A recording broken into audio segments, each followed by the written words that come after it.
Hey guys, welcome to Perfect Timing. Thank you guys for watching. Please like and subscribe. The buttons here on the bottom. Thank you so much. Why you looking so drained? Remind me of what's your name. Is anybody listening to you? Does anybody really care for you? I can tell that you haven't been given much. Welcome to Perfect Timing. Today's guest, he isn't just a rapper. No. He isn't just a podcaster. Hell no. Man, like, this guy has events. I mean, this guy has, there's too many slashes, okay, at this point, I think. All right, like, he's top tier anywhere he goes. He came to Philly. That's where I met him.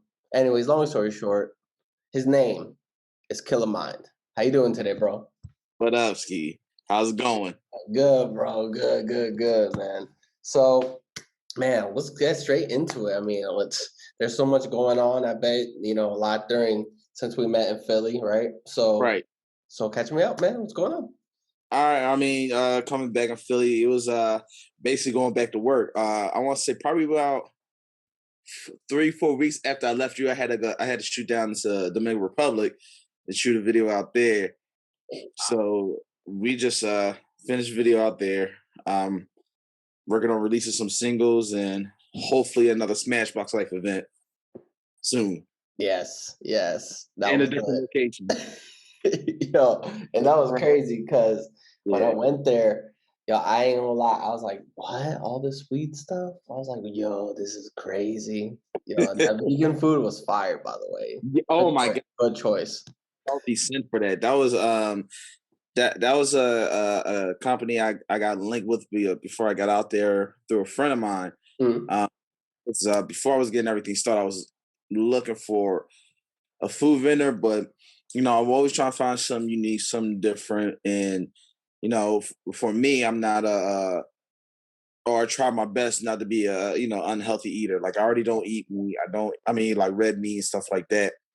And like I noticed, like, at a lot of night events, it's just nothing but fried food. Everything's deep fried and getting worse and worse at night. So I want to have an event where it's just like, we can still do all the same thing, but let's put something a little bit more healthy in there. So when I found Healthy Sin, it was for the fact they was an all vegan group and they was doing all their food 420 infusion. I was like, well, it's a 420 friend, so 420 infused. So I was like, it was a perfect setup. Yeah. It was awesome, man. I gotta tell you, I had a great time. Yeah. I can tell you personally. General Soul's cauliflower or something like that. Yeah. That was fuego. That was, man.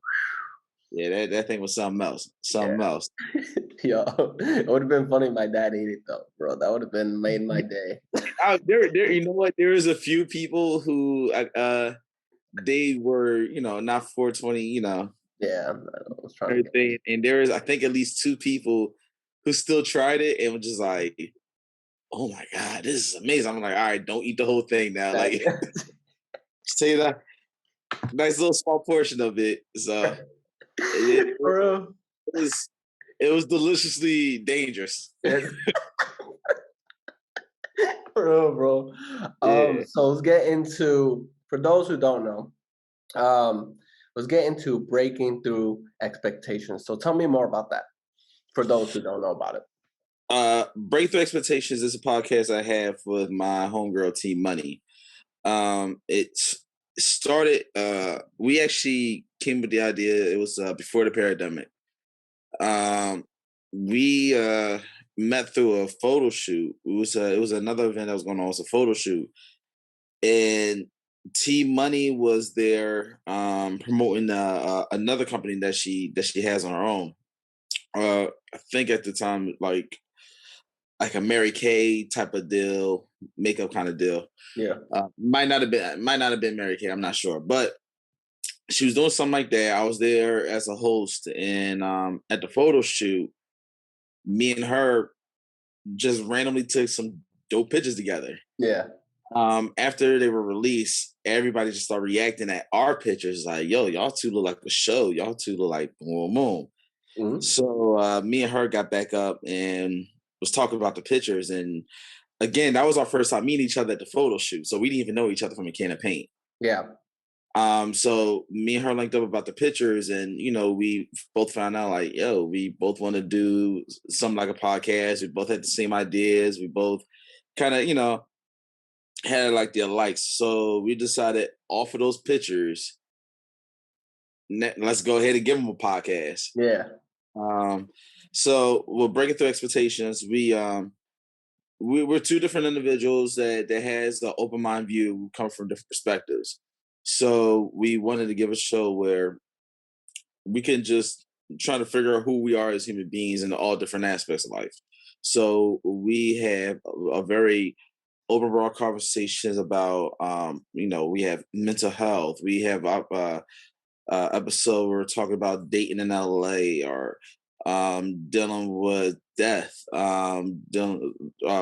being a fan of music. I don't know. We'll just break down different topics to kind of leave an open field of who we are as human beings, and just understanding our flaws, and just having conversations again. Just dope conversations to figure out like how our brain works.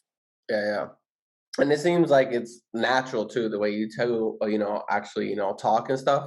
So it's like, feel like from the time you met and obviously through the podcast, it seemed like it's been like so easy to, coordinate these conversations, right? Am I assuming correctly or no? This is not always easy. But yeah, I mean, I think, I guess from the way I talk, I like to dig into a person's mind. So that just comes out of who I am as a person. I guess KILLAMIND. Like, exactly. I want to. I was literally thinking that in my head. I'm glad you said it.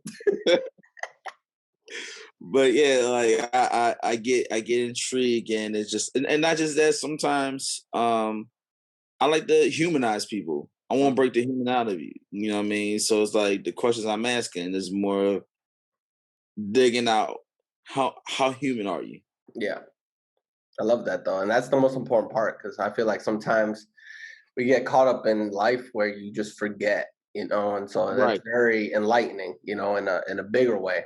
So I appreciate that, bro. Like, honestly, even like I said, even when we first met, bro, it's like, bro, it's already natural.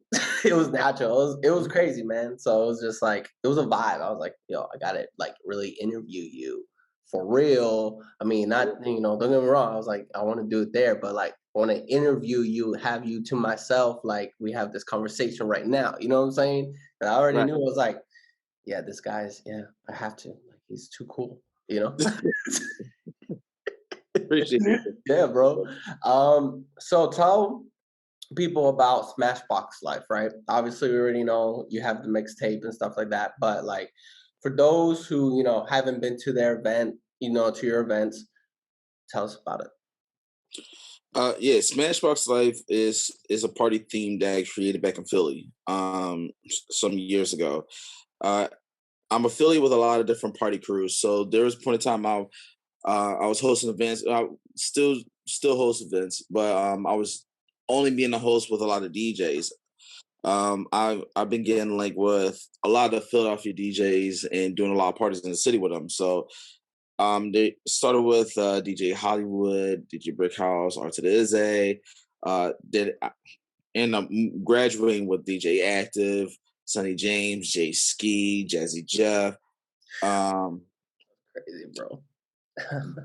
Mike Nice, like anybody from Philly. Mm-hmm. DJ from Philly, I was pretty much on a mic. Yeah. Through that, I started getting to know a lot of the promoters, club managers, club owners, and I just started seeing what a lot of people were doing at that time. Either setting themes, setting events, things of that nature. Then I eventually ended up becoming affiliated with a group. It's kind of like a party crew type deal. Yeah. Yes. And it was LBS, Tasty Treats, and a DJ crew called Ill Vibe Collective, and the Actually crew. I ended up being affiliated with a lot of these guys doing the parties, and I just started liking how they had their own theme. Yeah. And they just, had their own crowd. So it came a point in time where it basically was my turn. I got affiliated with a club, and that was the first. It was back in Philly. It was out in Old City, down Second and Chestnut, called at the time it was called Rain Lounge. Yeah. And that was the first club that allowed me to do my own party. Wow. That's Yeah, amazing. yeah. It was wild because I was hosting for them live. I was getting familiar with that spot, and they was the first building to give me opportunity. So it wasn't Smashbox Life at first. It was just something with the Smash I started doing. Like, so it was like for my birthday, I had birthday Smash. Anything, I always added the word Smash in it because I like it was to be rebellious with bash parties. Yeah. That's what it started out because people, oh yeah, it's a birthday bash. It's such and such bash. Yeah. I rebelled with that because I was like, well, I'm gonna smash your bash. You know what I mean? Wow. He said smash your bash. That was my first thought. Rhyming, bro. Rhyming already.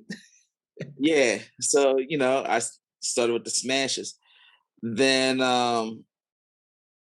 Rain Lounge finally was allowing me to do my full at those times I was sharing with other promoters as far as the venues and everything. Yeah. So like I only have the top floor, they'll have the bottom, or we'll cross promote, but they'll allow me to have my flyers.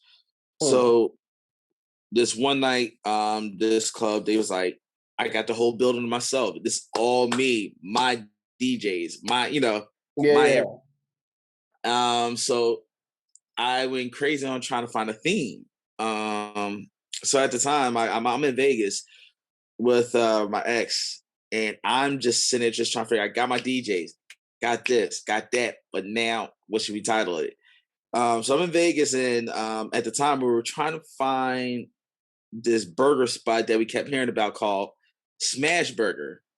Oh my gosh! What? Okay. So we were trying to find. We've been trying to get to this Smash Burger for like 2 days straight, and we kept missing it. Right? Yeah. So it was at the time. My chick at the time, it was on her mind. It was on my mind. We was talking about it every day. So we were in the shower. I'm sitting there just trying to think, like, yo, what should I name this thing when we do this thing? I feel like I'm gonna do some Smash. I had the birthday smashes. And I said a lot of things, and she just nonchalantly was like, I don't know what, Smashbox or boom. So she said Smashbox, it just clicked. Like, good.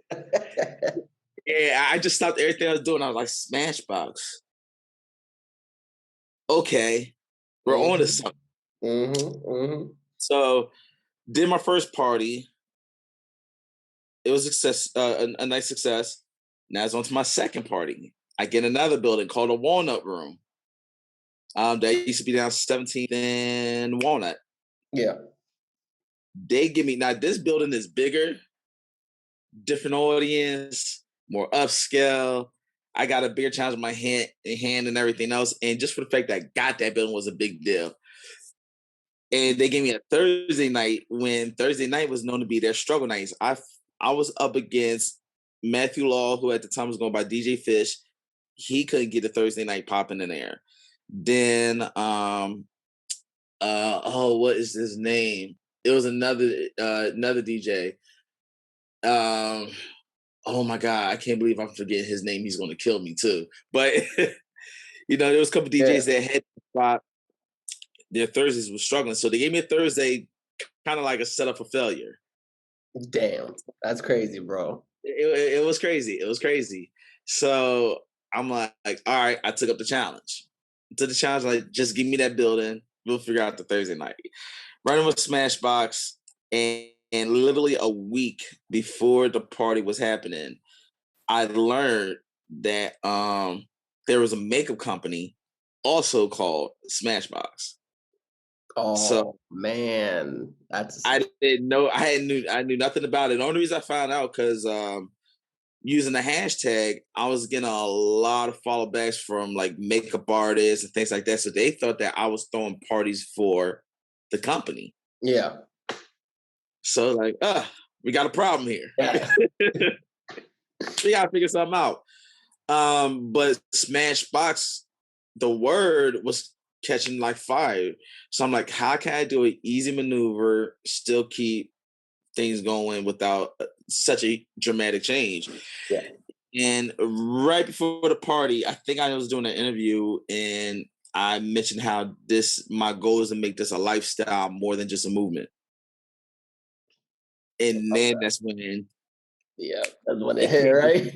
I was just like, all right, got it. Smashbox Life.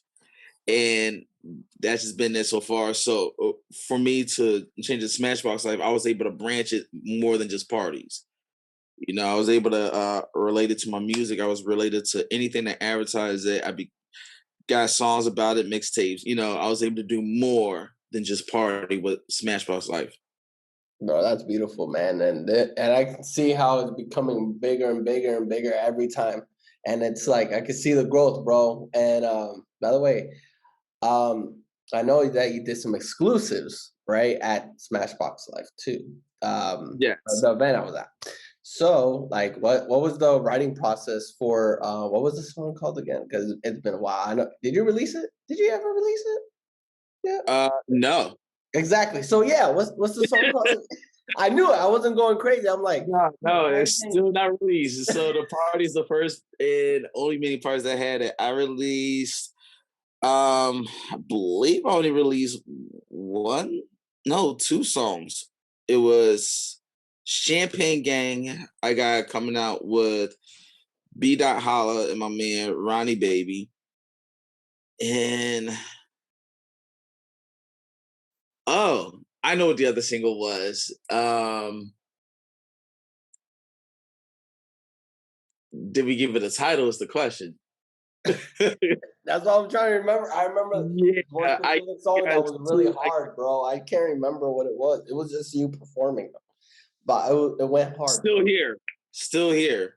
That's what I performed. Yeah. Okay. See. Yeah. So another song that's not out yet, and that song was produced by my man Kush, who's also from Philly, Kush Sylvan. So that was a track that was produced by another Philly artist, and then the Champagne Gang is featuring also another Philly artist, B. Holla. That's awesome, bro. So like, what's your writing process like? So when you create a song, is there like a whole do you have to have like a beat? Do you prefer silence? Is like what is it like? I'm a very troubled writer. I don't know. My process are very spontaneous. It varies on the mood, the music, what I'm going through in my life. All that plays a hand. Sometimes I'm not writing for months, and then I can just go through a writing spree. Mm-hmm. Plus, I'm a freestyler too. Like I had a show last night where it was all improv, and so just like I like to create at the moment just to get the feeling. Because sometimes it's just like I feel like if you're a particular kind of lyricist, if you can maintain to think on the spot, because not every artist has to give, even though a lot of them like to spit from the dome. But yeah, if you if you're a particular kind of artist, sometimes it hits you at moments where you can tell the story that you need to tell at that moment because you need to get it out and express it a particular way. So I'll have songs where I didn't think about nothing at all until that moment when it was time to record, because it was more the feeling I need to get out at the time. And it's like the words are going to come and I'm gonna put it in this place, but let me get this emotion out. So I call my stuff like mood music, because it's never on the same path. So like it also goes down to the way I write. Sometimes it's a project where just like I want to manifest it because of the way this beat is talking to me. Yeah. Sometimes I'm just feeling it. I'm catching a vibe. And sometimes there's other songs that inspire me, and I'll write to other music. Yeah. And then for those words, trying to find a home for it that fitted to the beat. So sometimes there'll be songs like I probably wrote a long time ago, and I just never gave it a proper home. Yeah. Like a freestyle. Well, technically, because you're talking about the rapping over a beat that isn't yours, right? Correct? Not even that. I'm I'm talking thinking like that. with the words on it and everything. It could be a full song. Oh, okay. And I Got you. I could write it to what I'm hearing, Mhm. and then it could even be a full song. Like I had the hook in first, second, and third verse, whatever. And it's like, all right, cool. I wrote it to this song, Mhm. but now let me find these words at home to a beat that it could fit, that could tell, that could still give that story. Because sometimes that might make me to change the flow up, or even though I wrote it to this beat, these words, if I change the harmonizing, will fit here. Yeah. I got you now. Now I understand. I was like, wait, okay, that's why I had to ask. Because I was like, wait, let me process this. And I'm like, got it now. Got Yeah, it. it, it, So- it's a art. It might not be meant for everybody to get, but for those who are in the creative process can probably get it, because yeah, it's just like a battle with self. exactly. Yeah, no, it is. And Yeah, because when I write now, I have a whole new writing process. So it's like I have it's weird. I require advice now for when I start writing. So it's like when I have to listen to the song, write it down, have a sip, you know what I'm saying, type situation. Give me a little nice, make sure I'm in that right, mindset. in the zone. So, yeah, exactly. Yeah. So that's where I'm at now with my writing process. Before I used to like never drink or write, drink or smoke or anything like that to write. And all of a sudden now I could just do it while drinking. Yeah. So I feel like it enhanced my writing. But yeah, that's the way I feel about it. That's how I do my My creative my my, process. my base would be my base would be sativa. Like when I Yeah. smoke sativa, that could get me in the right zone. Because sometimes I have moments, especially like if it's one of those moments like I gotta write something. Yeah. It's like I gotta write something, and my brain is on blank. I'm not Hmm. gonna put my natural brain in overload. Yeah. You know what I mean? A natural brain on overload and let that brain stress. So it's Yeah. like I have to go get sativa and let my level speak to me. Like, all right, what do I hear now? You know what I'm saying? Hmm. Like, Hmm. right here now. Because sometimes when you get in the zone, then your brain gets to wonder and be like, okay, what can we pick up? Because on the natural brain, sometimes you be so focused trying to pick up, information or how you want to do the song. And I feel like sometimes you can put too much stress on your brain doing that, and Yeah. you got to put it on autopilot. Yep. Yep. Exactly, bro. Exactly. Mhm. So this is my favorite part of the interview. This is where I ask about mental health. So, and this is where was a couple of conversations earlier where you said when oh my gosh, B, BTE, where you guys talk about where you said about mental health. You and what's her name again? I have a See horrible money. T Money. Thank you. I have a horrible memory, bro. So No, you good. You good. so how do you feel about mental health, and have you ever battled with mental health? I think one is interesting how that's being talked about more and more. Um, I feel that's something that that's neglected to certain degrees. Of I think there's a level of mental health. Because I think when people hear it, they think the worst of the worst, Uh-huh. and people need to understand that mental health has levels. You got not well, you got things that just need to be more open, things that are helpful, Uh-huh. and self awareness. I think self awareness is really important to understand what kind of mental health is your challenging. Your challenge. So it something emotional, something like a PTSD, um, even a upbringing. Um, a lot of it had to do with people's teachers and upbringings. Yeah. Exactly. Then get to a different world and trying to adapt to the world that they're used to and having a hard time to, transition that in other, lifestyles and things like that. So with that, it comes like mental healthness will more kick in, trying to adapt, trying to understand others, and then you're starting to discover more about yourself because you're in, different environments, different conversations, and shit like that. Uh, Mhm. Find out like maybe some upbringings you were used to that you're always told right might not be as right as you thought. Exactly. Mm-hmm. So now you gotta figure that out. And then growth. You might not have felt like you had mental healthness, you know what I'm saying? But until you get to a certain point of your life and you're starting to find certain challenges, trying to figure out like, well, why is this happening? How come I'm thinking like this or feeling like that?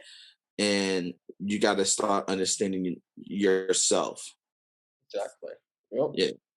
Because like I didn't figure out, like, honestly, like I was battling with depression for what, man, what was 13? So for a good 10 years straight. And sometimes it takes a stranger who can come out of nowhere to actually help heal you in ways, Right. because you don't Yeah. know that person. And it's crazy. It makes you realize more about yourself than you never knew before. You're like, oh, I'm like that. I didn't know that. Yeah. Or well, I inflicted this on myself. I didn't know that. So it just makes you realize, like, um, what's the word? Like, you realize your upbringings of what, um, how you were raised on. Like back to what you were saying. So Well, also, and it's funny that you're saying this. Also, upbringing life experiences mhm. that you didn't realize triggered you heavier than you thought. It might have been just a memory to you, but then if you resurface back to it, you might figure that one little incident Mhm. that you overlooked is still hindering over you. Exactly. Yes. Mhm. My mom, like I have a lot of great conversations with my mom, and recently, now that you're speaking on it, I just took upon myself to have new interesting conversations with my mom that I never had before. So I start asking like some legit no bar question on like, yo, before I was here, who were you? Yeah. Because you can start to learn some stuff about what came before you. You gotta remember your parents lived a whole life. Might have been the life that you're living, but they lived a whole life too. Exactly. You know what I'm Exactly. saying? They had different experiences too. So if you get a chance to talk, if you have, parent, grandparent, whatever, and you get that genuine talk with them, like, yo, like who were you before I got to know you? Who's the other person of you that I never got a chance because you were mom, you were dad, you were so to me. Like Mm. if you can have some of those conversations, I started learning a lot of shit I didn't know. Yeah. Yeah. Like uh Like what? I started thinking about like things in the past, like now that I'm an adult, um, I'll have a conversation with my mom, like, hey, remember when this event happened, that event happened? And for the first time, now you're hearing the other side of the stories. Mhm. So you Mhm. start realizing how that affected them, how it affected you, and you can be like, oh shit, maybe this explains the trail of why I do this. Yep. I didn't realize I was doing that until we brought it up because I didn't start doing this till that. Um, me and my mom had a real deep conversation. We brought up a particular year that was a pretty tough year in my childhood. That was going on like at school and home, and it was fun. Like we knew that was a pretty tough year. We knew a lot happened, but not too many people knew about it because at the time my other siblings wasn't home, and it was 90% of the time me and my mom going back and forth. And I think because it was an awkward year, I kept it moving the rest of my adulthood. Yeah. When we had that conversation, we went back to that one particular year where everything kind of went haywire. And when we talked about it, you know, I'm learning more like, oh shit, that really was effective. You know what I mean? Like, that's a whole lot for a young man to take. And then hearing my mom tell her side of the story, she, you know, her having regrets I didn't even know that she had. I mean, like she opened up like, yeah, I wish I didn't do that. And I'm like, oh wow, I didn't even know you felt that way. Like I'm thinking, you know, that's mom, they had to do their thing. Our kids, we had to focus on their thing. And she was like, I knew you was going through this and I didn't know how to feel. And I did that and I went through this. And I'm hearing that side of the story for the first time. I'm like, oh shit. And I didn't realize how much that affected you. You know what I mean? So I think, you know, opening other layers of the people who are around you and hearing their side of the story can help you understand more about yourself, and might even open doors on stuff that you didn't know that not only trigger you but the people around you. And it's more than just you at times.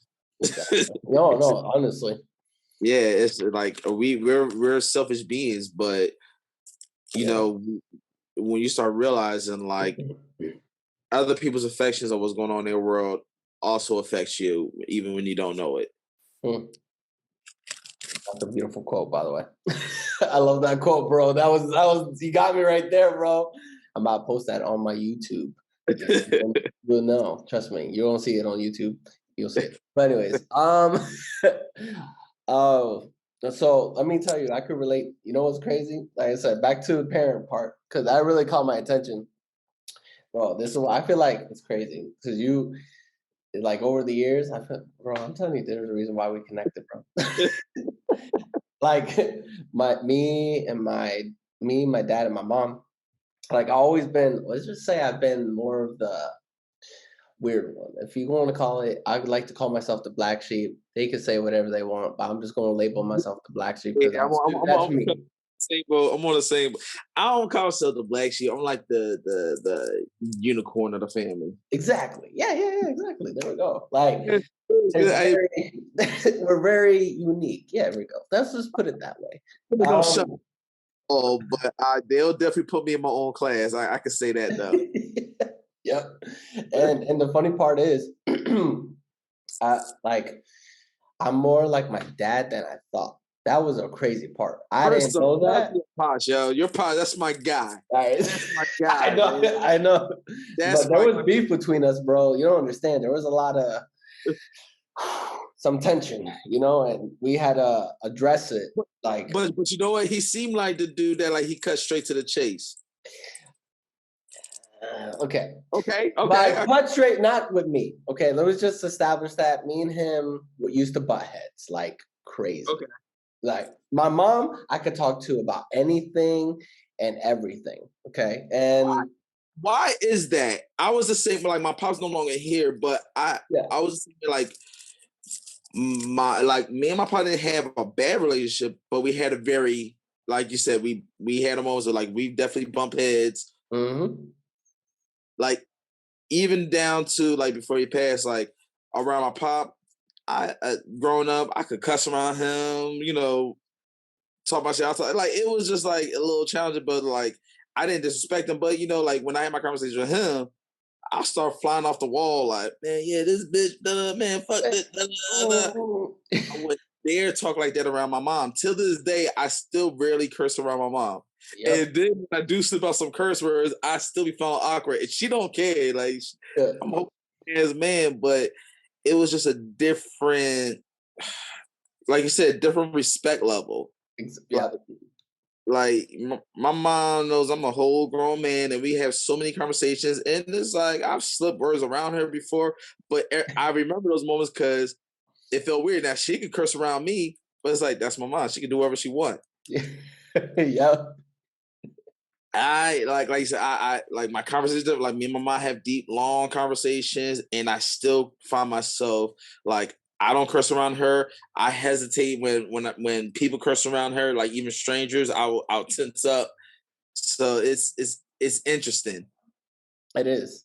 It It's is. just And like my mom, bro, when I say like, I guess you'd say I'm my mom's boy, I guess, right? I don't know. right.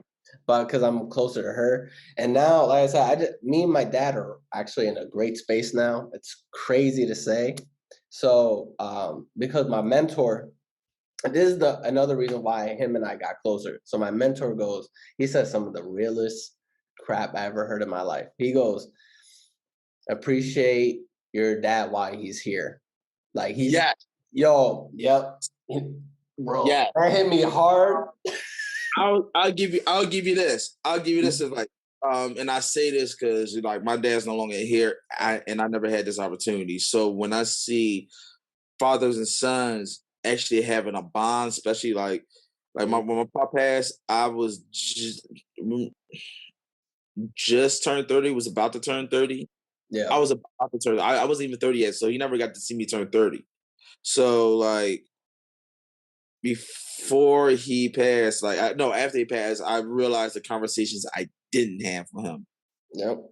I think those for men are more triggering because it's like we don't realize there's certain conversations we have to have, even if it's minor. And so when I see fathers and sons that's still around each other and everything, it's like one thing I say is like have that father-son connection. Great. Thing, even if you don't get along with your pop. Yep. Have that real man convo in all boards. Have that like with no prejudice. Have that locker room talk with him about his upbringing of how he handles a woman, his woman experience, even if it includes your mom, because you got to also remember they're all human beings. They all have their ups and downs and everything. So if you're able to go ahead and think outside of like, oh, you can't talk to mom like that, but yeah, you out there running the streets. One of them you running the streets with too could be a representative of a new version of your mom to another kid. You know what I'm saying? Exactly. So you got to hear these stories in a very uncomfortable way to get it, because you got to put yourself in the shoes to how you are in this world. Yep. And so you got to get rid of the prejudice, because like if he talks about your mom in a certain way, that she's like, dog, you got to understand the foot that he's coming from too. It's like, yo, you're looking at his mom because that's who you came from. But look, I was in this situation. Yep. This is going on in my life. This is, Yep. This is what's happening. Bro. And if you hear that, you could kind of understand yourself more. Like, I never had a conversation with my pops, but after it passed, I got to talk to my uncle, who wasn't his brother. He was married to my aunt, but he grew up around my pop. He knew my pop when he was 16, 17. I was nowhere near around. So he knows another version of my pop that I would never know. Yeah. And I called him one day. I was like, listen, man, I'm grown. Give me a talk. Like, who was that man? I'm hearing stories about him, and we just kept it real funky. And I'm hearing stories about him from a perspective of somebody who known him as a child, and he doesn't have detailed stories, but coming from his angle, was able to confirm some traits that I might have gotten that I didn't realize might have got it through him. Yeah. You know what I mean? Like, I'm having certain relationships with women and dating and everything, and he's not in the picture. He's not here. So I'm going by however I'm going. So when I'm hearing his stories and I'm reflecting about how I'm moving, I'm like, oh, there's some similarities here. You know what I mean? So, well, I mean, 100%, bro. I highly advise, like, if you can take the heat and they can break that uncomfortability, like, have that, like that's one of your boys. Yeah. Have the conversation just to understand yourself. You have a bigger understanding of who you are. And then even with your mom's, like, if you get a chance to have a conversation, figure out who she was before she met your pop. How did she meet your pop? What was going on her feelings? who else was she seeing? Like, it might be uncomfortable, but it's the truth. Yeah. Get an idea, because that will also play a part, and it might make your mind look at another light, like you look at your mind another light. But you got to remember, she's also a human being. She's also a woman. This is approach her a certain way that you're never going to experience, but to understand who you are, understand who they are. So if you had the opportunity, like, have those uncomfortable conversations, they're worth it. No, 100%, bro. And I would say I'm slowly getting there. You know what I'm saying? It's not like I said, it's not easy and it takes time, but I embrace people that, like, if you didn't have that chance, take advantage of that chance. You know what I'm saying? Like, yeah, it's no, only one. 100%, And bro. it's like I said, I had to learn that, and the fact that after I lost my pops, and that's, like I said, that was the part that hurt. I'm like, oh shit, we didn't even get a chance to have these conversations yet. You know what I'm saying? Like, Yeah. and you know, it will. Some people that will eat them alive, but if you got any kind of opportunities, take it. Yeah, 100%, bro. There was a few more questions I want to ask, but I feel like we got distracted with this. So hold on. So, like, I'm here. bro, there was so much more, and like, bro, I feel like there has to be a part 2 to this. I think because there's a lot that we need. I think we should unpack here because I feel like this is getting good, bro. You know, and gosh, I feel like, man, you got me on this topic now. You got me on this topic, bro. It makes you understand, like, especially like for me being an artist, it makes you understand your elements. You know what I'm saying? Yeah. Like, for instance, I mean, for me doing music, being a creative and everything, I didn't understand where I got that part from, because like my pop, he didn't do shit with music. Yeah. Like, he didn't do shit with music. You know what I mean? There's nobody on my dad's side of the family that I know of that done anything remotely close. But on my mom's side, there are creatives. Like, my brother, he can play music off the air. My other brother, he's an actor. You know, he's been on TV shows back in the past, and you know, I got exposed to Hollywood in an early age because of my one older brother. He used to be, back in the '80s, he used to be on a show called Small Wonder as an extra. He was and he was a lead extra. So he was not a speaking role, but like a character, you know, a reoccurring character. So like, if you watch like Saved by the Bell at the time, and it's like you see the main characters, but then you see the other students. You didn't know their names, but they was there. Yeah. That's still awesome, though. Right, and that's what my brother was. So like, I mean, if I'm talking about like maybe 5 years old or whatever, I'm in the NBC sets with the whole cast of Small Wonder. You know what I'm saying? Yeah. Yeah, a lot of people don't know that too. That's how I witnessed, though, bro. At that yeah. time. I'm talking about the whole cast. I was in there running wild.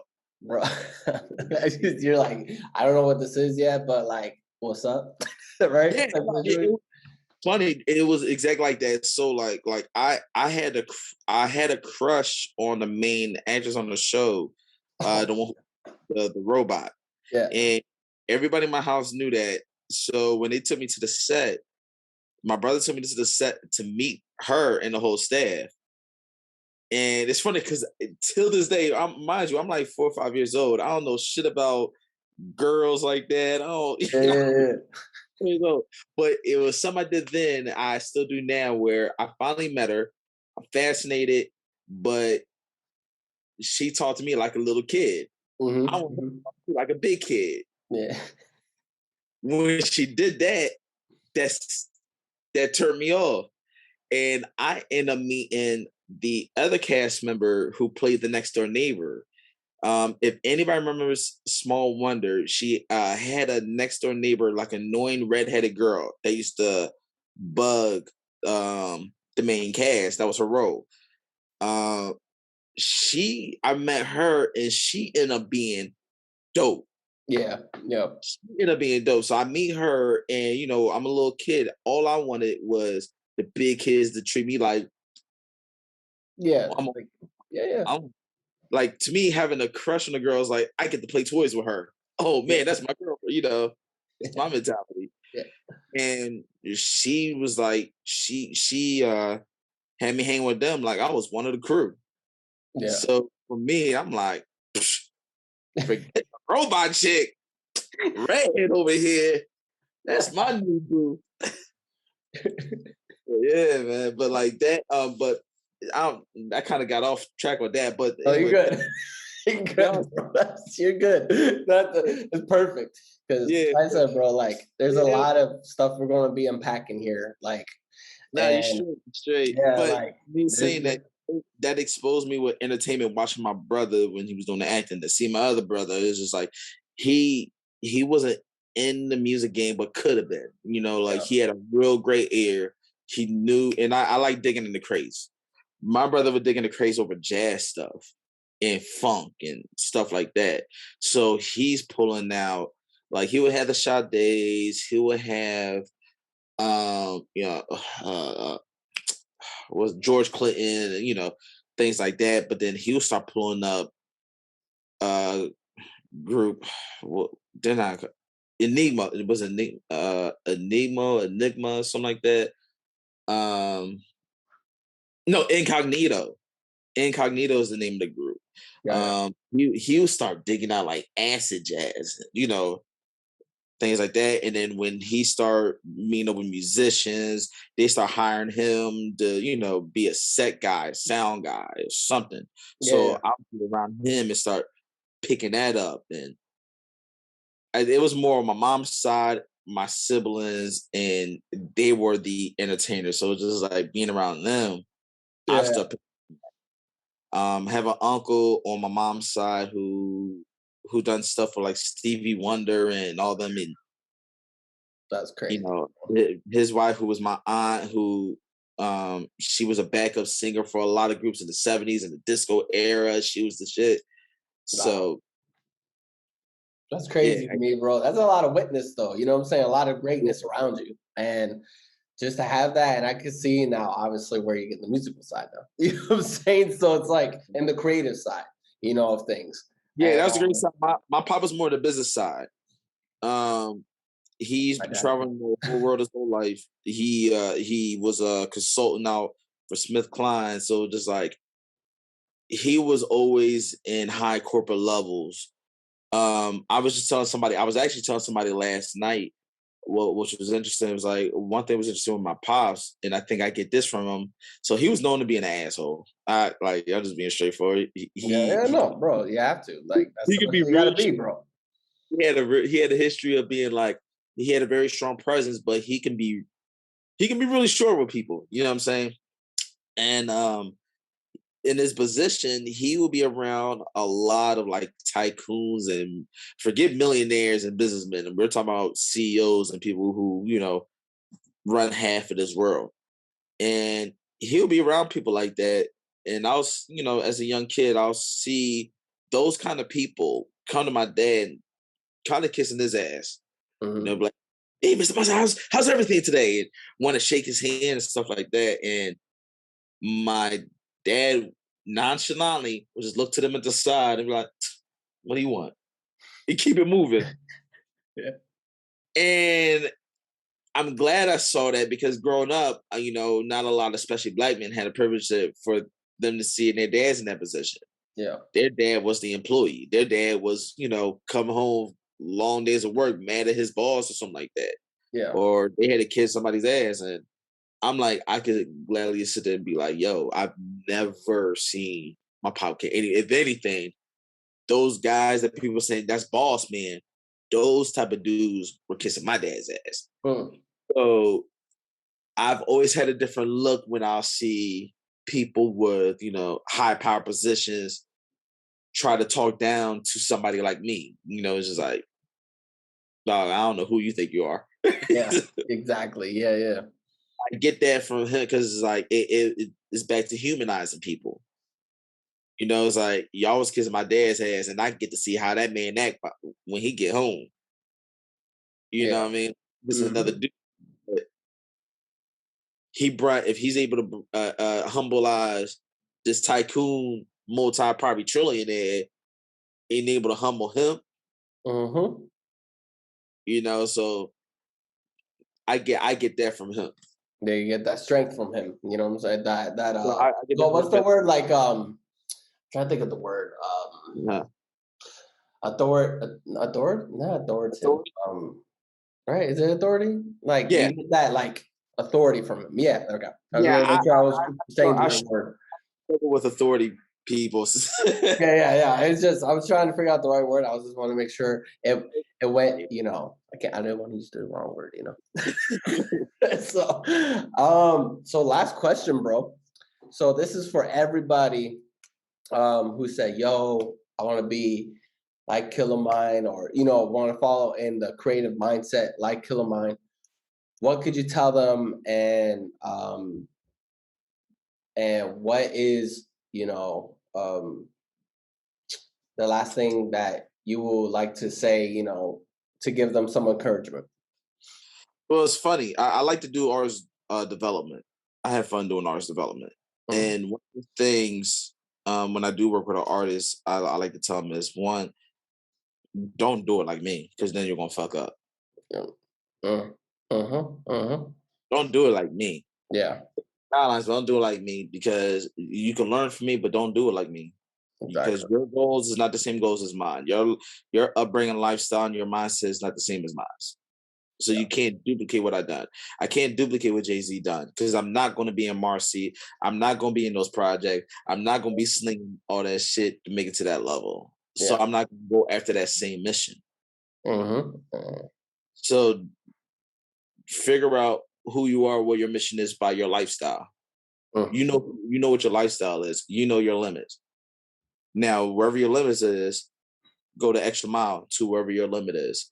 I love that, bro. That's true. Yeah, because we give ourselves this cap. If you know where that cap is, figure out how to beat that. Exactly. But don't do like, figure yourself out. Like, I want, especially artists, find your sound, but I can help you get to your sound. But you got to know who the fuck you are first. Yeah. Exactly.